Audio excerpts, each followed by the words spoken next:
Dear viewers, you are warmly welcome in this lecture. Kindly subscribe this channel and also press the bell icon below so that you could be notified about any new video from Biology Guardian. Thank you.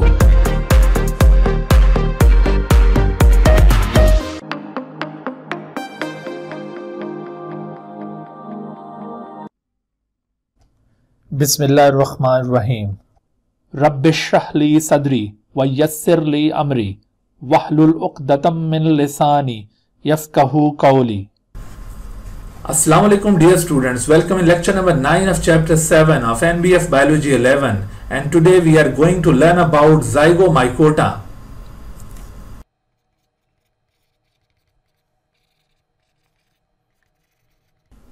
Diversity among fungi से मतलब है variety of fungi, different kinds of the fungi. Kingdom fungi एक बहुत ही बड़ा group है और इसके different groups में बहुत ज़्यादा वेरिएशंस पाई जाती हैं। तो हम डाइवर्सिटी अमंग फंजाई वाले टॉपिक के अंदर इसी बात के ऊपर गौर कर रहे हैं कि फंजाई के डिफरेंट ग्रुप्स किस तरह से एक दूसरे से डिफर करते हैं। यानी दूसरे लफ्ज़ों में हम डाइवर्सिटी अमंग फंजाई वाले टॉपिक में basically classification of fungi discuss करने जा रहे हैं। Classification of fungi.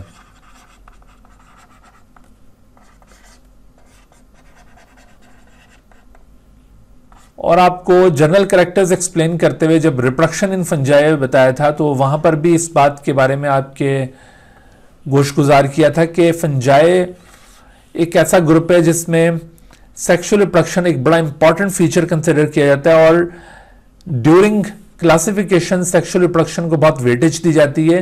तो ये क्लासिफिकेशन जो इस वक्त हम फंजाई में देखने जा रहे हैं और इसके डिफरेंट ग्रुप्स को एक्सप्लोर करेंगे, ये क्लासिफिकेशन भी दरअसल बेस करती है प्रेजेंस और एब्सेंस ऑफ सेक्सुअल रिप्रोडक्शन के ऊपर, और इसके साथ साथ जो सेक्सुअल रिप्रोडक्टिव स्ट्रक्चर्स हैं उनकी शेप्स कैसी हैं, उनका बिहेवियर कैसा है, वर्किंग कैसी है, उसकी बुनियाद के ऊपर क्लासिफिकेशन ऑफ फंजाई बनाई गई है। सो classification of fungi is based upon presence और एब्सेंस ऑफ सेक्सुअल रिप्रोडक्शन और एब्सेंस ऑफ सेक्सुअल रिप्रोडक्शन। देखिएगा कुछ ग्रुप्स के अंदर आपको सेक्सुअल रिप्रोडक्शन मिलेगी और कुछ ग्रुप्स में सेक्सुअल रिप्रोडक्शन सिरे से एब्सेंट होगी। तो हम प्रेजेंस और absence of sexual reproduction in fungi की बुनियाद के ऊपर ये क्लासिफिकेशन करने लगे हैं, और इसके साथ साथ यहाँ पर जो सेक्सुअल रिप्रोडक्टिव स्ट्रक्चर्स और स्पोर्स हैं और उसके जो फीचर्स होंगे उसकी बुनियाद पर भी ये क्लासिफिकेशन की जाएगी। Sexual reproductive structures, sexual reproductive structures and other features, जिसमें सेक्सुअल स्पोर्स आ जाते हैं और उन सेक्सुअल स्पोर्स की फॉर्मेशन आ जाती है। तो ये तमाम फीचर्स क्लासिफिकेशन ऑफ फंजाई में कंसिडर किए जाते हैं।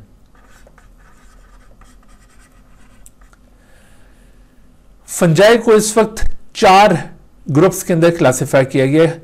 चूंकि फंजाई खुद एक किंगडम है तो इस किंगडम को फर्दर आगे डिवीजन्स में क्लासिफाई किया गया है। तो kingdom fungi is further divided into 4 divisions. Kingdom fungi is further divided into 4 divisions. In 4 divisions में 3 डिवीजन ज्यादा प्रोमिनेंट हैं जिनमें सेक्सुअल रिप्रोडक्शन पाई जाती है, और हमारे इस बुक के अंदर हमने इन 3 डिवीजन्स के बारे में ही डिस्कस करना है। चौथी डिवीजन इतनी वाज़ेह नहीं है चूंकि चौथी डिवीजन में उन मेंबर्स को इंक्लूड किया गया है जिनमें सेक्सुअल रिप्रोडक्शन एक्चुअली एब्सेंट है। तो पहली डिवीजन फंजाई की ज़ाइगोमाइकोटा कहलाती है। ज़ाइगोमाइकोटा जिनको कॉमनली कंजुगेटिंग फंजाई भी कहा जाता है। अभी आगे आपने इस बात पे गौर करना है कि why zygomycota are also called conjugating fungi. तो ये इन फंजाई के मुख्तलिफ कॉमन नेम्स लिए जाते हैं। तो इन कॉमन नेम्स की आपने बेसिस को भी आइडेंटिफाई करना है। शॉर्ट क्वेश्चन में आपसे ये पूछा जा सकता है। तो zygomycota is commonly known as conjugating fungi. Why it is called conjugating fungi ये भी आगे थोड़ी देर में आपको बताएंगे। उसके बाद दूसरा ग्रुप है एस्कोमाइकोटा। एस्कोमाइकोटा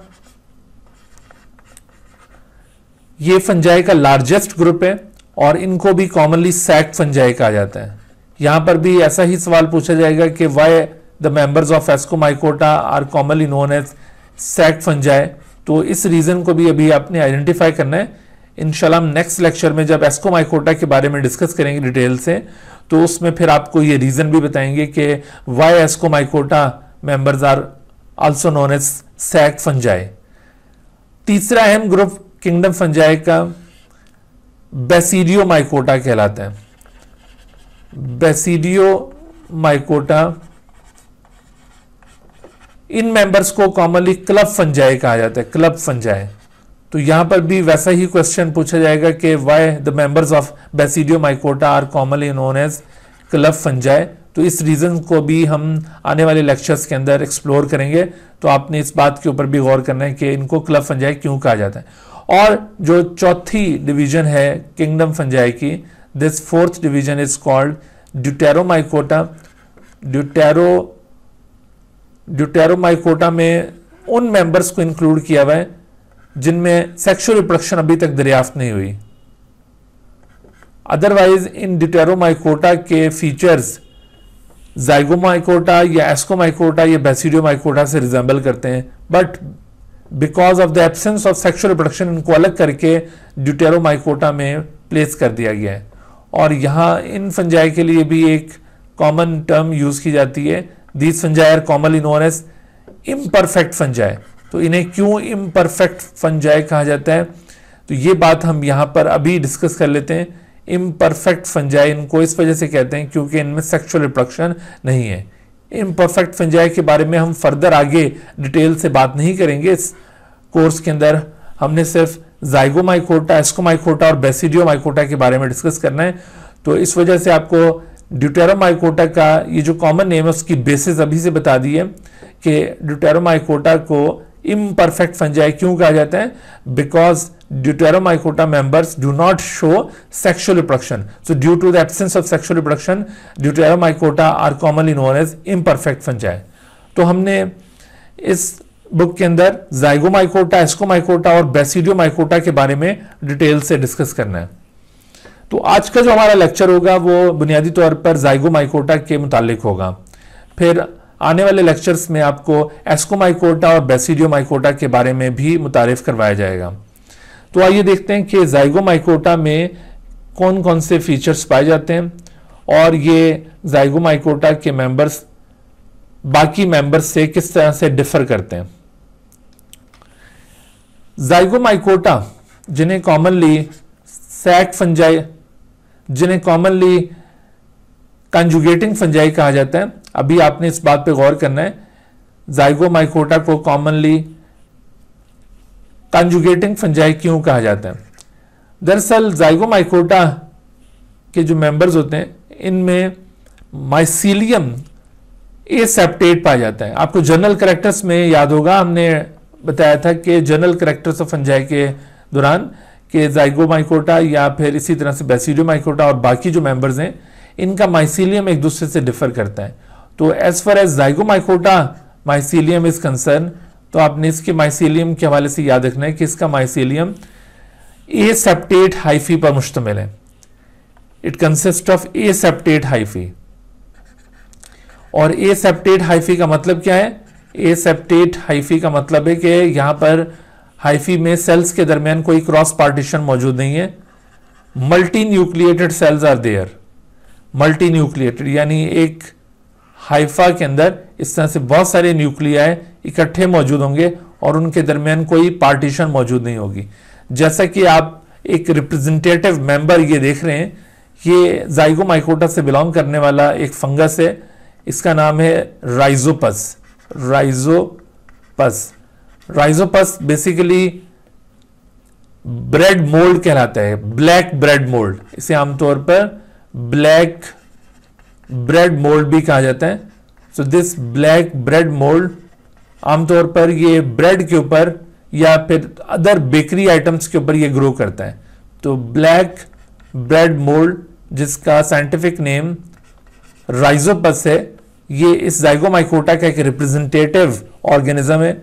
आप देख रहे हैं इसका माइसीलियम एसेप्टेट है। इस माइसीलियम में कोई क्रॉस पार्टीशन नहीं है। हाइफी के अंदर मल्टीपल न्यूक्लियाई एक दूसरे के साथ सेपरेट नहीं हो रहे हैं, बल्कि वो इकट्ठे मौजूद हैं। अगरचे इसके माइसीलियम में तमाम हाइफी एसेप्टेट हैं, लेकिन इनमें 3 किस्म की हाइफी को हम डिफरेंशिएट कर सकते हैं माइसीलियम के अंदर।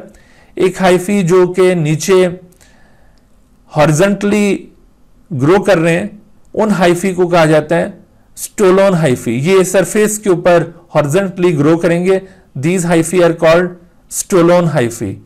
ऑन द अदर हैंड कुछ हाइफी नीचे ग्राउंड के अंदर या सबस्ट्रेटम के अंदर, सबस्ट्रेटम का मतलब है कि वो जगह जहां पर ये फंगस ग्रो कर रही है, जैसे ये ब्रेड इनका सबस्ट्रेटम है, तो कुछ हाइफी आप देख रहे हैं कि ये सबस्ट्रेटम के अंदर नीचे पेनिट्रेट कर रहे हैं और यहां से न्यूट्रिएंट्स को एब्जॉर्ब कर रहे हैं। These hyphae are called rhizoids. तो ये स्टोलोन हॉरिजॉन्टली ग्रोइंग हाइफी हैं, जबकि इसके मुकाबले में राइजोइड्स डाउनवर्ड पेनिट्रेटिंग हाइफी हैं। और तीसरे हाइफी इरेक्टली ग्रोइंग हाइफी आप देख रहे हैं, जो ऊपर की जानिब उठ जाते हैं और ये सरफेस से बाहर इरेक्टली ग्रो करते हैं। These hyphae are called sporangiophore. तो आपने इसके माइसीलियम में याद रखना है कि माइसीलियम अगरचे ये एसेप्टेट है, mycelium consist of एसेप्टेड hyphae, but these एसेप्टेड hyphae in the mycelium of zygomaicota can be differentiated into 3 different forms। और वो 3 different forms कौन सी हैं? उनमें से एक फॉर्म कहलाएगी राइजोइड्स, दूसरी फॉर्म को कहते हैं स्टोलोन, और तीसरी फॉर्म इनमें स्पोरेंजियोफोर। तो इस तरह से ये 3 किस्म की हाइफी आपको इसके माइसीलियम में मिलेंगे। तीनों हाइफी डिफरेंट रोल परफॉर्म कर रहे हैं। मिसाल के तौर पर राइजोइड्स, जैसे अभी मैंने आपको बताया था कि rhizoids are basically responsible for absorption of nutrients from the substratum. तो राइजोइड्स का क्या रोल है? ये एब्जॉर्प्शन ऑफ न्यूट्रिएंट्स के लिए रिस्पॉन्सिबल है, यानी इनको आप न्यूट्रिएंट एब्जॉर्बिंग हाइफी कह सकते हैं, या इनको downward penetrating hyphae which absorb nutrients, downward penetrating hyphae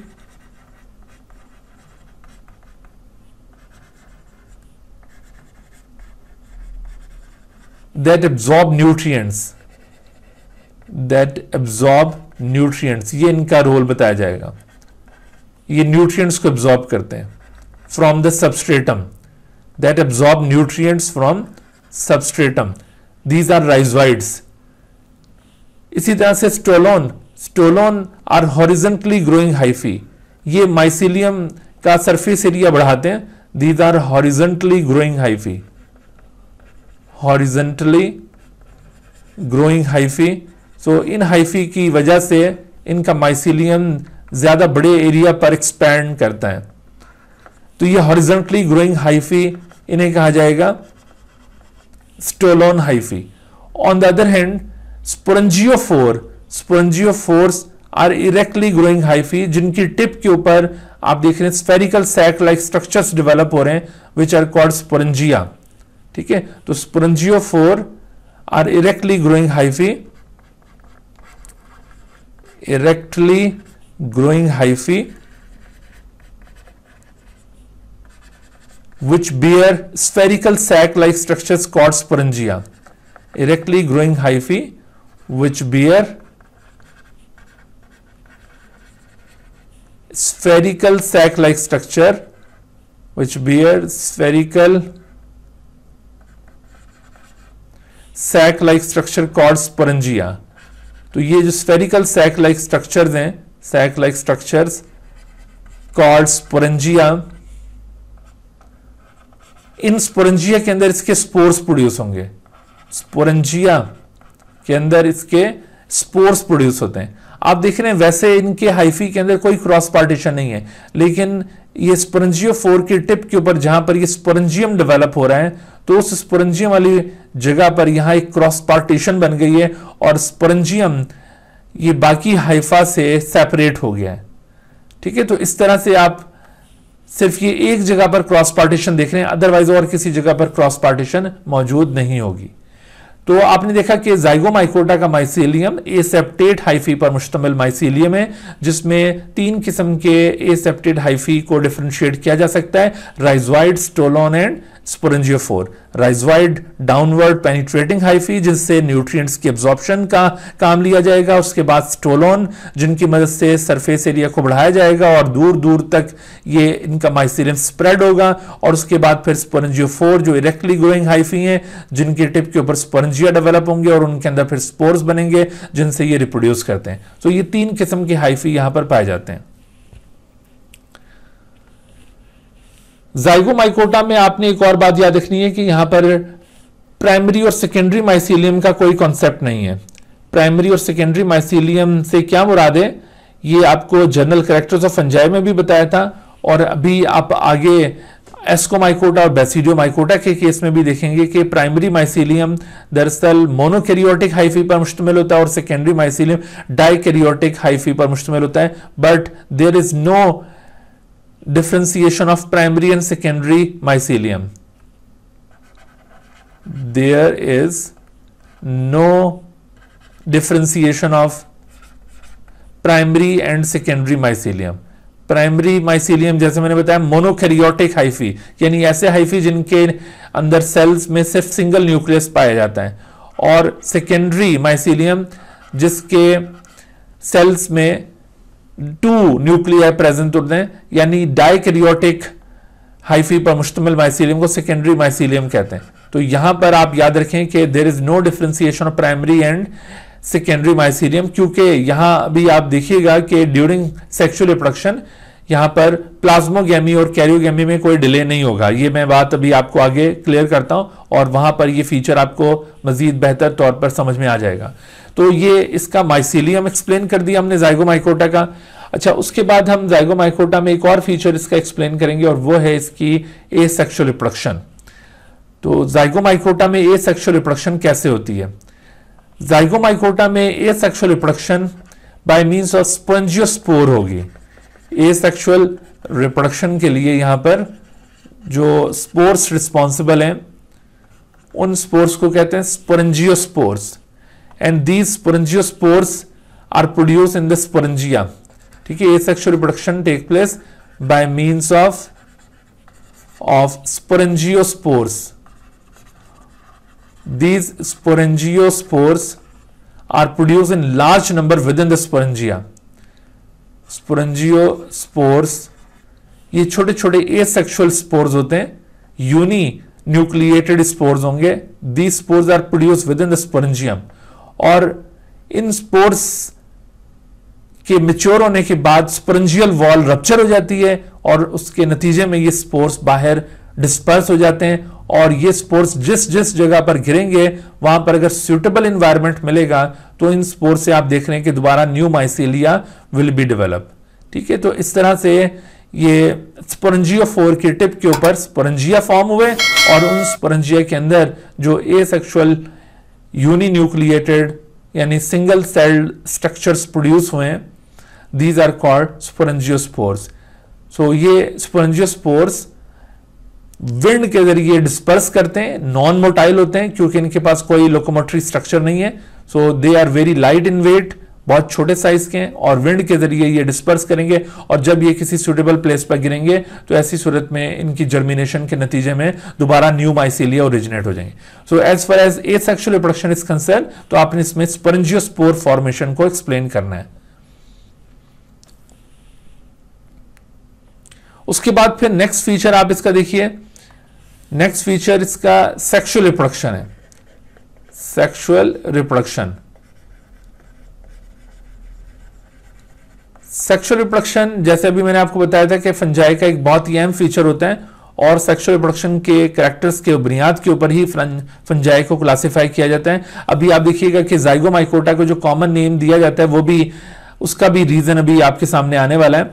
तो सेक्सुअल रिप्रोडक्शन में आपने यहाँ पे एक्सप्लेन करना है कि ड्यूरिंग सेक्सुअल रिप्रोडक्शन क्या होगा, कि ड्यूरिंग सेक्सुअल रिप्रोडक्शन यहाँ पर स्टोलन हाइफी से कोई ब्रांच ओरिजिनेट होगी and that branch is called gametangium. Singular word है गैमिटेंजियम और प्लूरल गैमिटेंजिया। आप देख रहे हैं कि ये दो माइसीलिया ग्रो कर रहे हैं, इनको हमने जो डिफरेंट कलर से शो किया है ना, ये इस बात की इंडिकेशन है कि ये प्लस स्ट्रेन या पॉजिटिव स्ट्रेन है और ये नेगेटिव स्ट्रेन या माइनस स्ट्रेन है।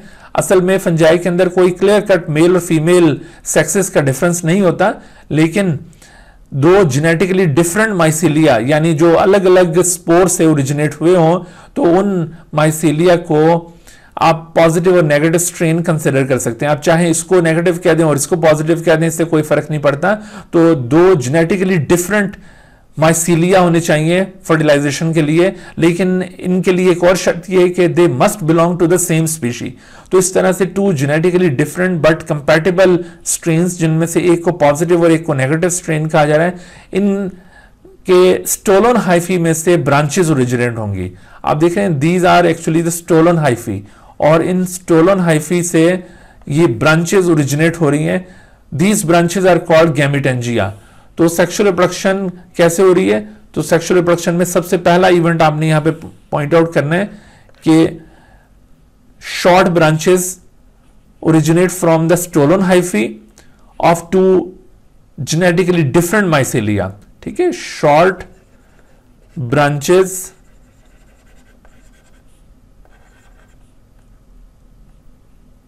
ओरिजिनेट फ्रॉम स्टोलन हाइफी, और ये स्टोलन हाइफी कौन से माइसीलिया के होंगे? Short branches originate from stolon hyphae of two genetically different mycelia. ये लाजमी आपने पॉइंट आउट करना है, क्योंकि एक ही माइसीलियम के दो स्टोलन हाइफी कभी भी फर्टिलाइजेशन में हिस्सा नहीं लेंगे। तो short branches originate from stolon hyphae of two genetically different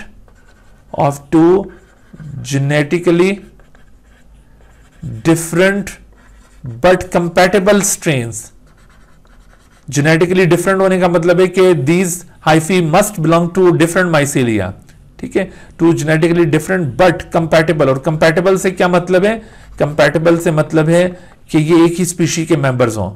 so short branches originate from stolon hyphae of two genetically different but compatible strains, जिनको एक को पॉजिटिव स्ट्रेन कहा जाएगा और दूसरे को नेगेटिव स्ट्रेन कहा जाएगा। इनसे ये शॉर्ट ब्रांचेस ओरिजिनेट होते हैं।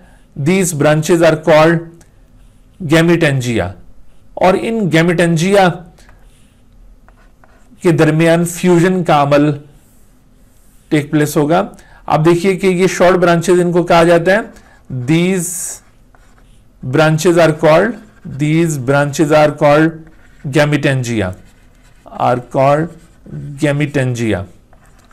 और इन गैमिटेंजिया ब्रांचेस के दरमियान फर्टिलाइजेशन अमल में आएगी।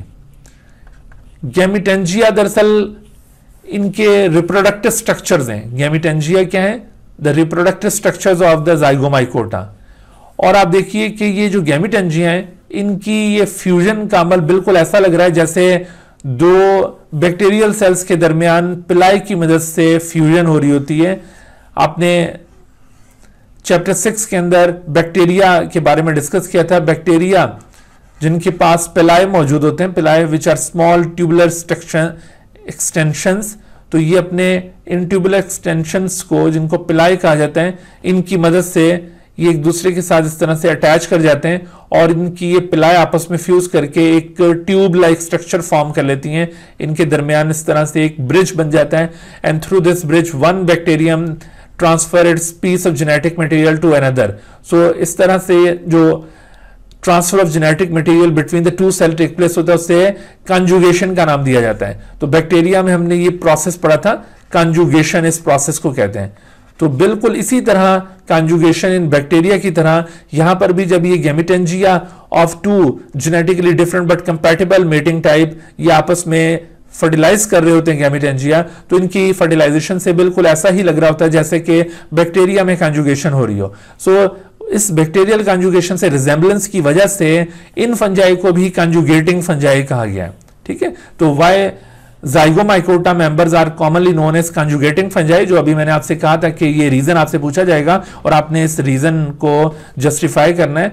तो आपने ये क्या बताना है, why the members of zygomycota are commonly known as conjugating fungi. तो आपने कहना है because during sexual reproduction short branches originate from the stolon hyphae of two genetically different but compatible strains, and these branches are called gametangia. Due to the fusion of the gametangia, just like the conjugation of the bacteria, these fungi are commonly known as conjugating fungi. ठीक है, because of the fusion of gametangia which resembles the conjugation process of the bacteria, these fungi यानी zygomaicota fungi are commonly known as conjugating fungi। तो ये reason आपने इस तरह से justify करना है। बहरहाल आप देखिए कि during sexual reproduction short branches जो ओरिजिनेट हुई थी from the stolon hyphae of two genetically different but compatible strains, उन ब्रांचेस को गैमेटेंजिया कहा जाता है और उनके दरमियान फर्टिलाइजेशन हो रही है। तो फर्टिलाइजेशन 2 स्टेप्स में परफॉर्म होगी। पहले स्टेप में प्लाज्मोगैमी होगी और उसके बाद सेकंड स्टेप के अंदर karyogamy. Plasmogamy is the fusion of cytoplasm. पहले गैमेटेंजिया का साइटोप्लाज्म फ्यूज करता है, this fusion is called plasmogamy. Plasmogamy is the fusion of cytoplasms of gametangia. तो इस तरह से जब ये दोनों का साइटोप्लाज्म फ्यूज करता है, फ्यूजन ऑफ साइटोप्लाज्म को प्लाज्मोगैमी कहा जा रहा है। तो जब ये दोनों का साइटोप्लाज्म फ्यूज करता है, fusion of cytoplasm, fusion of cytoplasm is called plasmogamy. तो जब दोनों का साइटोप्लाज्म फ्यूज कर जाएगा तो फौरन बाद फिर नेक्स्ट इवेंट भी परफॉर्म होगा यहां पर, and the next event is karyogamy. Karyogamy is the fusion of nuclei. Karyogamy, the fusion of nuclei। यहां पर याद रखिए कि प्लाज्मोगैमी के फौरन बाद कैरियोगैमी परफॉर्म हो जाएगी, इसमें कोई डिले नहीं आएगा। ठीक है, ये पॉइंट भी याद रखना है कि there is no delay between plasmogamy and karyogamy. ये दोनों एक दूसरे के बाद परफॉर्म हो रही हैं। ठीक है, there is no delay between plasmogamy and karyogamy. ये बात हम इस वजह से यहां पे पॉइंट आउट कर रहे हैं क्योंकि अभी जो आने वाले ग्रुप्स हैं यानी एस्कोमाइकोटा और बेसिडियोमाइकोटा, वहां पर आप ये फीचर डिफर होता हुआ देखेंगे। वहां पर आप देखेंगे कि प्लाज्मोगैमी के फौरन बाद कैरियोगैमी नहीं होगी, बल्कि जबकि यहां पर there is no delay between plasmogamy and karyogamy. और जब ये कैरियोगैमी और प्लाज्मोगैमी के दरमियान कोई डिले नहीं होता तो उस डिले के ना होने की वजह से यहां कोई दरमियान में डाइकैरियोटिक स्टेज नहीं आएगी। ठीक है, प्लाज्मोगैमी हुई और प्लाज्मोगैमी के फौरन बाद कैरियोगैमी भी हो गई और इस तरह से एक जाइगोटिक न्यूक्लियस डेवलप हुआ। बाद में जब ये जाइगोटिक न्यूक्लियस बन जाता है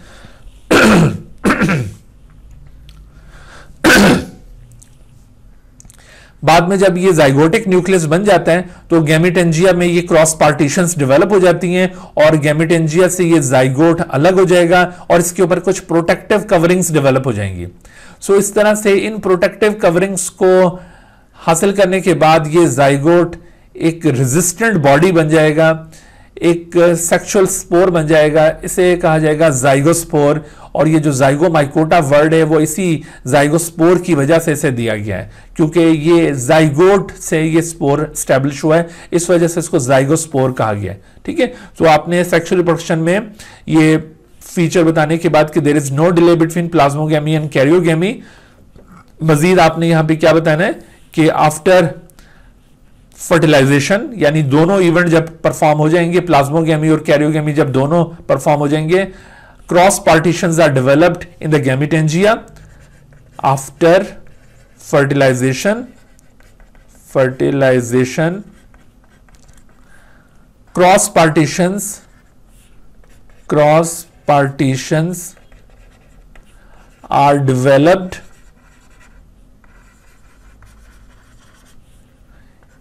इन गैमिटेंजिया। और जब ये क्रॉस पार्टीशन डेवलप हो जाएंगी गैमिटेंजिया में, तो उससे क्या होगा, जाइगोट सेपरेट हो जाएगा।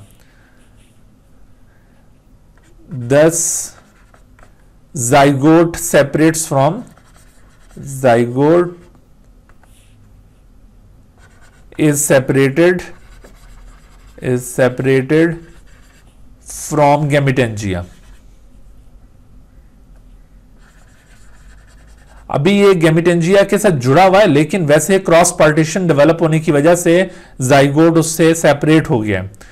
तो ये गैमिटेंजिया से अब इस तरह से क्रॉस पार्टीशन की वजह से ये जाइगोट सेपरेट हो गया।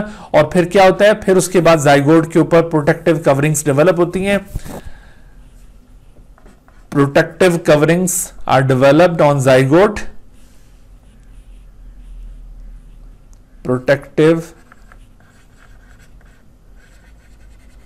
Coverings are developed on zygote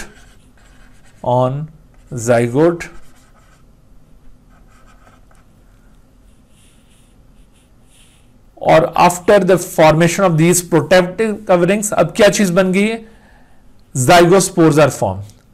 such protective zygotes are called zygospores. Such protective thick walled zygotes, thick walled और रेजिस्टेंट, ये फीचर भी आप यहां पे बता सकते हैं, thick walled resistant, protective thick wall resistant zygote is called zygospore. तो ये जाइगोस्पोर इस फंजाई का एक कैरेक्टरिस्टिक स्पोर है, ये इनका सेक्सुअल स्पोर कहलाता है। और इसी की बुनियाद पर इन फंजाई को नाम दिया गया है जाइगोमाइकोटा। उसके बाद जब ये जाइगोस्पोर बन जाता है तो जाइगोस्पोर अपने पेरेंट माइसीलिया से सेपरेट हो जाएगा। इवन अगर ये पेरेंट माइसीलिया डेड भी हो जाए, पेरेंट माइसीलिया की डेथ भी हो जाए, तो जाइगोस्पोर इसके बावजूद सरवाइव करता है, क्योंकि ये रेजिस्टेंट बॉडी बन गया है। अनफेवरेबल पीरियड ऑफ टाइम को ये जाइगोस्पोर पास कर सकता है। सो जब भी इस जाइगोस्पोर को सुटेबल कंडीशंस मैसर आएंगी, अपने पेरेंट माइसीलिया से ये सेपरेट हो जाएगा। Ultimately, zygospore is separated from parent mycelia. Ultimately, zygospore is separated from parent mycelia. ठीक है भाई, पेरेंट माइसीलिया से अब ये सेपरेट हो गया। और जब ये पेरेंट माइसीलिया से सेपरेट हो जाता है तो अनफेवरेबल पीरियड ऑफ टाइम को ये पास कर सकता है। Upon the return of the favourable condition zygospore germinate करता है। अपॉन फेवरेबल कंडीशंस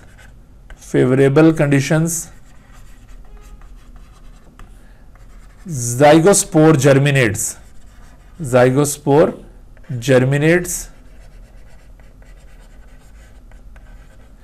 जब ये जाइगोस्पोर जर्मिनेट करता है तो as a result of its germination यहां पर जाइगोस्पोर न्यूक्लियस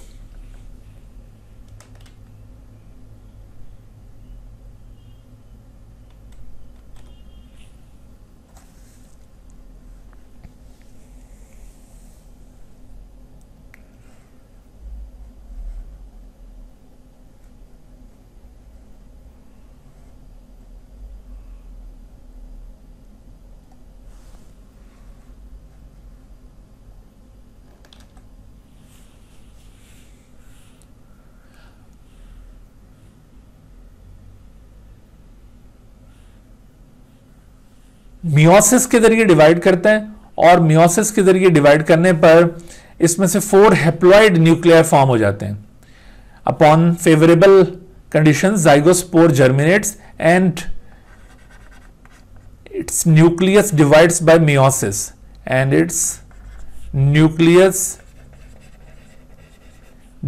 बाय मियोसिस इसमें याद रखिए कि फौरन मियोसिस परफॉर्म होगी।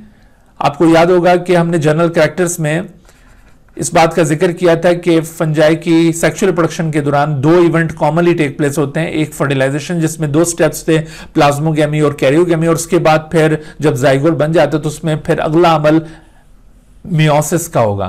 तो this nucleus also divides bye meiosis. तो जब मियोसिस परफॉर्म होगी, meiosis that is reductional division, तो जाइगोस्पोर न्यूक्लियस मियोसिस के बाद 4 हैप्लॉइड न्यूक्लियाई में कन्वर्ट हो जाएगा।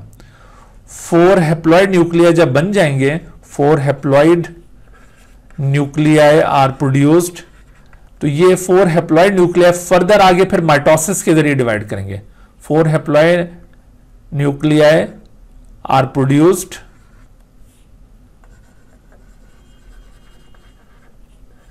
which further divide by mitosis, which further divide by mitosis। अब इनमें फर्दर कोई मियोसिस नहीं होनी, फर्दर डिवाइड बाय माइटोसिस। सिर्फ ये जो जाइगोस्पोर न्यूक्लियस था, इनिशियली इसने मियोसिस परफॉर्म किया और यहां पर 4 हैप्लॉइड न्यूक्लियाई बने, और उसके बाद फिर उनमें further mitotic nuclear division take place होगी, और उस माइटोसिस की वजह से ये फर्दर आगे नंबर ऑफ न्यूक्लिया में इजाफा होता जाएगा। जैसे जैसे ये नंबर ऑफ न्यूक्लिया में इजाफा होता है तो जाइगोस्पोर के ऊपर से एक इरेक्ट हाइफा ओरिजिनेट होता है, और ये सभी न्यूक्लिया इस इरेक्ट हाइफा के अंदर माइग्रेट कर जाते हैं। An erect hypha is developed from zygospore। ठीक है, जाइगोस्पोर से ये इरेक्ट हाइफा ओरिजिनेट हो रहा है, और जाइगोस्पोर से ओरिजिनेट होने वाला ये इरेक्ट हाइफा, इसके अंदर बाकी जितने भी न्यूक्लिया अंदर बने थे वो सारे अंदर माइग्रेट कर जाएंगे, और उसके बाद फिर इस इरेक्ट हाइफा की टिप के ऊपर one of the haploid nucleus is separated from the rest, और इस टिप के ऊपर एक सैक फॉर्म हो जाएगा जिसके अंदर वो न्यूक्लियस इनक्लोज हो जाता है। ठीक है भाई, तो आगे क्या इवेंट परफॉर्म हो रहा है?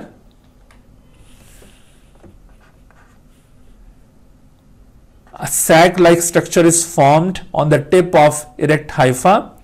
यहां पे एक और बात भी याद रख लीजिए कि ये जो इरेक्ट हाइफा यहां पे डेवलप हुआ है, this erect hypha is called promycelium. इसे प्रोमाइसीलियम कहा जाता है।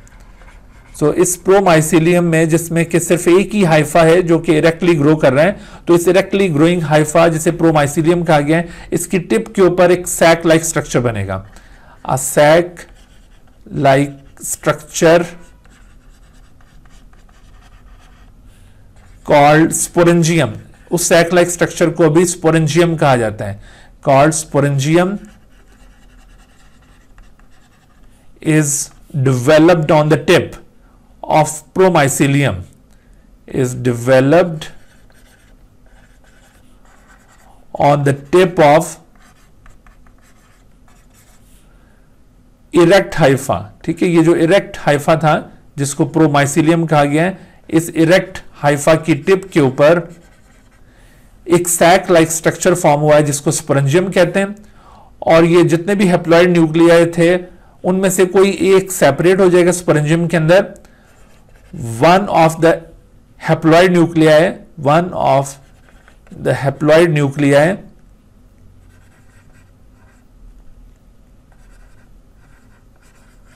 one of the haploid nuclei is separated from the rest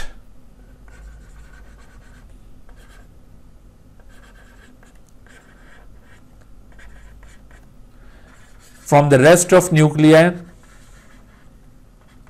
ठीक है, one of the haploid nuclei is separated from the rest of nuclei into the sporangium, into the sporangium। यानी आपने यहां पे ये बताना है कि स्पोरेंजियम के अंदर एक हैप्लॉइड न्यूक्लियस सेपरेट हो जाता है और बाकी हैप्लॉइड न्यूक्लियाई इस प्रोमाइसीलियम के अंदर रहते हैं, और वो हैप्लॉइड न्यूक्लियस जो स्पोरेंजियम के अंदर अब सेपरेट हो गया है फ्रॉम द रेस्ट, क्योंकि यहां पर एक क्रॉस पार्टीशन इस जगह पर डेवलप हो जाती है, तो उसके बाद फिर एक यहां पर सेपरेट हो गया था, वो सेपरेटेड न्यूक्लियस रिपीटेडली डिवाइड होगा by mitosis to produce large number of sporangiospores.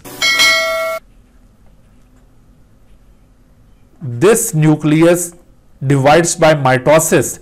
This nucleus, ये न्यूक्लियस कहां पर है? This nucleus in sporangium divides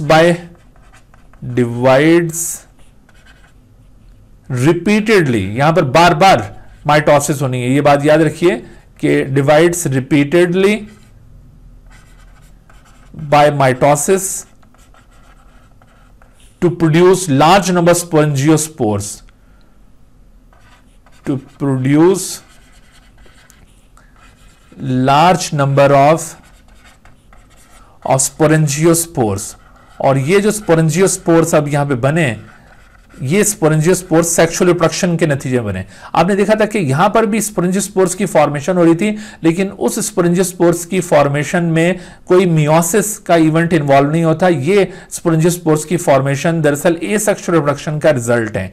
लेकिन अब यहां जो सेक्सुअल रिप्रोडक्शन के दौरान स्पोरेंजियोस्पोर्स की फॉर्मेशन हो रही है, the sporangiospore formation is the result of sexual reproduction. तो ये इस वक्त सेक्सुअल स्पोर्स के तौर पर प्रोड्यूस हुए और ये स्पोरेंजियोस्पोर्स जेनेटिकली डिफरेंट हैं एक दूसरे से, क्योंकि ये सबसे पहले यहां पर जो मियोसिस हुआ था ना, उस मियोसिस की वजह से ये 4 हैप्लॉइड न्यूक्लियाई बने थे और बाकी फिर न्यूक्लियाई उन 4 न्यूक्लियाई की फर्दर औलाद होंगे. तो इस वजह से आप यूं कह सकते हैं कि ये स्पोरेंजियोस्पोर्स 4 मुख्तलिफ किस्म के होंगे जेनेटिकली, और इनमें से जो जेनेटिकली डिफरेंट स्पोरेंजियोस्पोर्स होंगे उनसे जो माइसीलिया ओरिजिनेट होंगे वो जाहिर है कि जेनेटिकली डिफरेंट माइसीलिया होंगे. ठीक है, तो इस तरह से स्पोरेंजियोस्पोर की फॉर्मेशन इन फंजाई के अंदर एसेक्सुअल रिप्रोडक्शन के दौरान भी होती है और ड्यूरिंग सेक्सुअल रिप्रोडक्शन भी होती है. इसके अलावा आपने ये याद रखना है कि अगर किसी राइजोपस के माइसीलियम से जो एसेक्सुअल स्पॉन्जियोस्पोर्स ओरिजिनेट होते हैं, तो उन एसेक्सुअल स्पॉन्जियोस्पोर से अगर माइसीलिया ओरिजिनेट होंगे, बेशक वो काफी सारे माइसीलिया फॉर्म हो, लेकिन वो सारे चूंकि जेनेटिकली आइडेंटिकल माइसीलिया होंगे, इस वजह से उनमें सेक्सुअल रिप्रोडक्शन नहीं होनी. सेक्सुअल रिप्रोडक्शन हमेशा उन माइसीलिया के दरमियान होनी है जो जेनेटिकली डिफरेंट होंगे, और वो जाहिर है कि वो इस तरह के स्पोरेंजियोस्पोर जो थ्रू सेक्सुअल रिप्रोडक्शन प्रोड्यूस हुए हो, उनसे जो माइसीलिया ओरिजिनेट हुए होंगे उनके अंदर ये सेक्सुअल रिप्रोडक्शन होगी. ठीक है भाई, तो इस तरह से आज के इस लेक्चर के अंदर हमने जाइगोमाइकोटा के जनरल कैरेक्टर्स को भी कवर किया और जाइगोमाइकोटा का एक जो रिप्रेजेंटेटिव मेंबर था राइजोपस, उसकी लाइफ साइकिल को भी कवर किया है. तो आपने इस लाइफ साइकिल के हवाले से भी इन फीचर्स को याद रखना है. अगर आपसे life cycle of Rhizopus describe करने को कहा जाता है तो तब भी आप ये जो सेक्सुअल रिप्रोडक्शन के मैंने फीचर्स बताए थे और इनको साथ साथ मैंने लिख भी दिया है ताकि आपके पास ये नोट्स की फॉर्म में भी आ जाएं, तो आपने इनको फॉलो करते हुए लाइफ साइकिल ऑफ राइजोपस को भी एक्सप्लेन करना है. और अदरवाइज अगर जनरल कैरेक्टर्स ऑफ जाइगोमाइकोटा पूछे जाएं तो आप इजीली इनमें से कोई जनरल कैरेक्टर्स भी बता सकते हैं. Dear viewers, thank you for watching this video. If you have not subscribed this channel, kindly subscribe it and also press the bell icon below so that you could be notified about any new video lecture from Biology Guardian. And also do not hesitate to ask any question regarding this lecture. My contacts are shown on the screen. Thank you once again.